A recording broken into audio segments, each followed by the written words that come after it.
Hello guys, आज म राष्ट्रिय वाणिज्य ब्याङ्कको डिजिटल संसार आरबिबी डिजिटल संसारको केही प्रब्लमहरू होइन, केही अब मानिसहरूले गल्ती गर्ने कुराहरू म बुझाउन गइरहेको छु है। कतिको बुझ्नुहुन्छ? जस्तो यो स्क्रिनमा देख्न सक्नुहुन्छ, एउटा तपाईँलाई पासवर्ड र पिन नम्बर ब्याङ्कले पठाएको हुन्छ। यहाँ म्याक्सिमम् मान्छेहरूले चाहिँ पासवर्ड के हो भनेर मैले सोद्धाखेरि चाहिँ 10जनामा 8जनाले चाहिँ 1576 अथवा 1576 मात्र भन्नुहुन्छ, अथवा 4776 मात्र देख्नुहुन्छ। अनि मैले पासवर्ड रङ भयो भनेर भन्दाखेरि यही नै हो, यही आछ भनेर देखाउनुहुन्छ। अनि अगाडिको यो डिपियु भनेको चाहिँ अनि देख्नु भएन भन्दाखेरि त्यो पनि हान्नुपर्छ भनेर भन्नुहुन्छ। त्यो पासवर्ड इज भनेर जे लेखेको छ त्यो सबै हान्नुपर्छ है। अल्फा न्युमेरिक हुन्छ पासवर्ड, 3वटा अल्फाबेट 4वटा नम्बर छ। हामीले यसलाई चेन्ज गरेर alpha numeric plus special character @ त्यस्तो साइनहरू केही राखिदिनुपर्छ, स्ट्रङ पासवर्ड बनाउनुपर्छ है।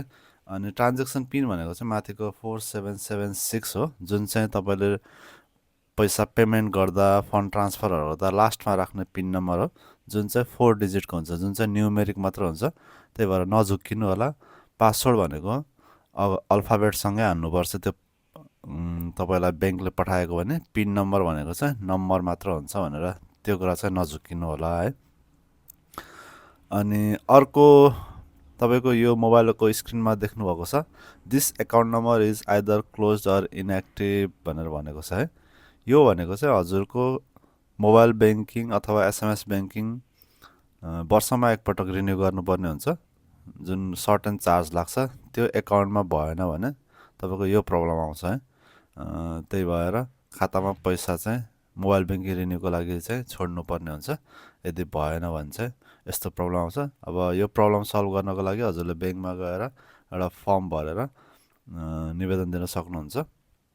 फर्म भरेर दिन सक्नुहुन्छ, त्यसपछि यो तुरन्त एक्टिभ हुन्छ, यसमा कुनै प्रब्लम छैन है।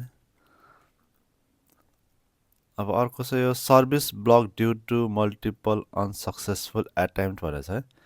यो भनेको चाहिँ हजुरले धेरै पटक पिन नम्बर रङ हान्नुभयो है। अब धेरैजना ग्राहकहरूले के भन्नुहुन्छ भने, मेरो पिन नम्बर त यही हो, मलाई थाहा छ, मैले यही चलाइरहेको छु, अरू ब्याङ्कमा पनि यही राखिरहेको छु, कसरी रङ भयो भन्नुहुन्छ। यो भनेको रङ नै हान्नु भएर यो ब्लक भएको। अब तपाईँले यसको लागि ब्याङ्कमा कन्ट्याक्ट गर्नुपर्ने हुन्छ है, नजिकैको ब्रान्चमा गएर। यसको सोल्युसन भनेको त्यही नै हो। अब यसमा के छ, please include at least 1 alphabetic character in your password भनेको छ है। यो पासवर्ड चेन्ज गर्ने बेलामा हो होइन, जस्तो करेन्ट पासवर्ड ब्याङ्कले पठाएको राख्नुहुन्छ तपाईँले, त्यसपछि तपाईँले चेन्ज गर्दाखेरि चाहिँ आफ्नो नाम अथवा सरनेम राख्न पाइँदैन। त्यसमा alpha numeric plus special character हुनुपर्छ। जस्तो अल्फाबेट कुनै पनि एबिसिडी होइन, अनि 1 2 3 4 5 6 7 जे पनि मिक्स एउटा बनाएर अनि @ त्यस्तो मिक्स गर्नुहुन्छ। यसमा चाहिँ कस्टमरले चाहिँ अल्फाबेट नै राख्नु भएन, नम्बर मात्र राख्नुभयो क्या है, नम्बर र स्पेसल क्यारेक्टर राख्नुभयो होला। त्यही भएर यो प्रब्लम आएको छ। यसको लागि तपाईँलाई अल्फाबेटिक भनेको चाहिँ अल्फाबेट राख्नु पऱ्यो पासवर्डमा भनेर भनेको छ है। यो ट्रान्जेक्सन पिन इज इन्भ्यालिड, यो भनेको चाहिँ हजुरले पिन नम्बर रङ गर्नुभएको छ। अब करेन्ट ट्रान्जेक्सन पिनमा हजुरले राइट राख्नु पऱ्यो। यदि थाहा छैन भने ब्याङ्कमा गएर नजिकैको ब्रान्चमा गएर फर्म फिलअप गरेपछि तपाईँलाई पासवर्ड र पिन नम्बर आउँछ, त्यसपछि चेन्ज गर्न सक्नुहुन्छ। Congratulation, transaction pin has been change successfully, यो भनेको हजुरले आफ्नो ट्रान्जेक्सन पिन सक्सेसफुल्ली चेन्ज गर्नुभएको छ। अब हजुरले डाइरेक्ट लगइन गर्न सक्नुहुन्छ। यो चाहिँ 3 महिनामा पिन नम्बर चेन्ज गर्नुपर्ने हुन्छ। यदि तपाईँले राइट हान्नुभयो भने चाहिँ यस्तो आउँछ है, रङ हान्यो भने चाहिँ अघि नगो जस्तो आउँछ, इन्भ्यालिड भन्छ भने, राइट हान्नुभयो भने कङ्ग्रेचुलेसन भन्छ है। Please change your transaction pin भनेको छ है। हो, यो 3 महिनामा हजुरलाई password change pin number change गर्न भनेर आएको हुन्छ। हजुरले प्रोसिडमा गएर पुरानो पिन नम्बर हान्ने स्क्रिनमा देखाएको हुन्छ, करेन्टमा पुरानो हान्ने, त्यसपछि न्यू र कन्फर्ममा नयाँ राखेपछि कङ्ग्रेचुलेसन भन्छ। यदि बिग्रियो भने चाहिँ यो ट्रान्जेक्सन इज पिन इन्भ्यालिड भन्छ है।